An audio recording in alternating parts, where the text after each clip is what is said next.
Ada banyak hukum di dunia yang bisa membuat kita berbeda, saudara.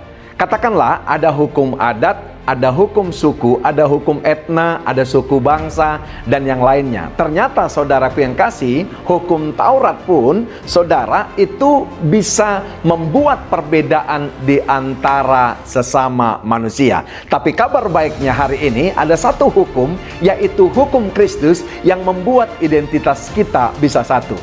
Bapak Ibu perhatikan saya saudaraku yang kasih adalah marga purba. Karena saya terlahir daripada seorang papa yang marga purba. Iya kan? Nah Bapak Ibu yang kekasih, saya punya seorang istri. Waktu kami saudara berjanji dalam pernikahan kudus kami untuk disatukan, maka istri saya yang berbeda fam dengan saya, dia akan mengikuti saya, saudara. Makanya nama istri saya, saudaraku yang kasih, bukan Christina Friska Siahaan, tapi saudaraku yang kasih adalah Christina Friska Purba Borusiahaan. Jadi saudaraku yang kasih, kenapa bisa terjadi itu, saudara? Karena ada satu hukum yang menyatukan identitas. Nah, analogi atau ilustrasi itu mungkin bisa menolong kita untuk masuk kepada firman yang disuguhkan oleh sahabat kita yang menulis STS hari ini. Dikatakan firman Tuhan, saudara, di dalam Galatia 3 ayat 28, dalam hal ini tidak ada orang Yahudi atau orang Yunani, tidak ada hamba atau orang merdeka, tidak ada laki-laki atau perempuan, karena kamu semua adalah satu di dalam Kristus Yesus. Nah, saudaraku yang kasih, saya punya fam purba itu karena hanya keturunan saya purba, saudara. Iya kan? Karena saya mempunyai papa secara garis patrilineal, iya kan, adalah dilahirkan oleh seorang ibu yang adalah suaminya bermarga purba. Nah, saudara, lihat baik. Itu akan bisa membeda-bedakan kita. Kalau kita bertahan di dalam fam kita masing-masing, maka yang kita temukan adalah weakness dan threat. Kalau kita SWOT analisis kehidupan kita, pribadi lepas pribadi. Apa itu, saudara? Weakness dan threat, yaitu ancaman. Tahukah saudara, ada orang-orang Yahudi, tapi mereka, saudara, juga memakai budaya daripada Yunani. Orang tersebut adalah disebut Helenis. Nah, siapa orang tersebut, saudara? Salah satunya adalah Barnabas, termasuk Paulus adalah Helenis, saudara. Orang-orang ini, saudara, meninggalkan kampung halamannya dan pergi ke diaspora untuk merantau. Dan rata-rata tingkat status sosial dan ekonomi mereka, saudara, itu rata-rata di atas daripada orang yang tinggal di kampung mereka, orang-orang Yahudi. Nah, saudara, orang-orang ini uniknya, Helenis ini orang-orang yang dipakai Tuhan luar biasa. Karena apa, saudara yang kasih? Yang mereka pandang, yang mereka satukan, saudara, bukan lagi perbedaan antara etnis, suku, dan adat mereka. Tapi apa, saudara?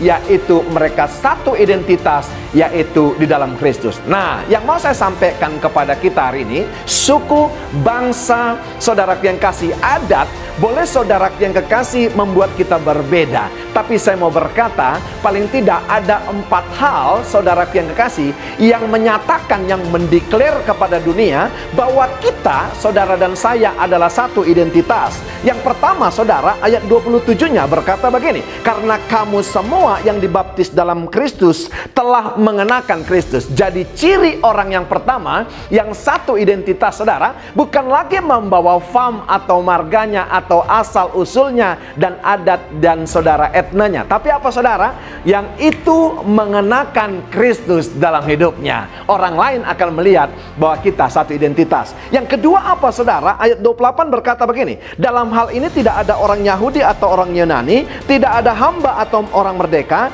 tidak ada laki-laki atau perempuan, karena kamu semua adalah satu di dalam Kristus Yesus. Jadi bukan saja mengenakan Kristus, tapi harus orang itu, saudara, yaitu tinggal di dalam Kristus Yesus. Maka saudara, identitasnya akan semakin satu dan orang melihat tidak ada lagi perbedaan. Yang ketiga, saudara, ayat 29-nya berkata begini, saudara, dan jikalau kamu adalah milik Kristus, maka kamu juga adalah keturunan Abraham dan berhak menerima janji Allah. Dan saudara, saya mau berkata, saudara, ternyata orang yang memiliki ciri satu identitas tidak hanya mengenakan Kristus saja, tidak hanya tinggal dalam Kristus, tapi harus menjadi milik Kristus. Nggak ada pilihan lain, saudara. Kalau saudara tidak mau saudaraku yang kasih dimiliki oleh Kristus, saudara tidak akan pernah satu DNA dengan Kristus yang adalah juru selamat, gembala kita yang membawa kita ke padang rumput yang hijau dan air yang tenang, yang menyelamatkan kita saudara, yang memberikan pencerahan karena dia adalah terang. Tidak akan pernah bisa kalau kita tidak dimiliki. Ingat saudara, engkau telah dibayar lunas dengan harga yang mahal, yaitu dengan apa saudara? Shifting di kayu salib.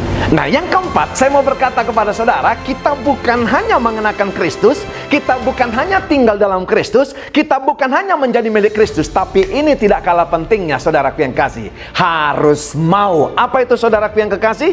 Mau dimuridkan dengan Injil Kristus dan tinggal dalam komunitas Kristus. Haleluya. Kalau kita sudah mengenakan Kristus, kalau kita sudah tinggal di dalamnya saudaraku yang kasih, kalau kita sudah miliknya, maka saya percaya ayat 29-nya akan konfirmasi kepada kita apa yang dikatakan saudaraku yang kekasih. Dan jikalau kamu adalah milik Kristus, maka kamu juga adalah keturunan Abraham dan berhak menerima janji Allah. Sebab itu quote yang saya tutup saudaraku yang kekasih untuk sharing kita hari ini, saya katakan begini: kesatuan identitas dengan Bapa sekaligus memberikan kita hak untuk menerima janji-janjinya.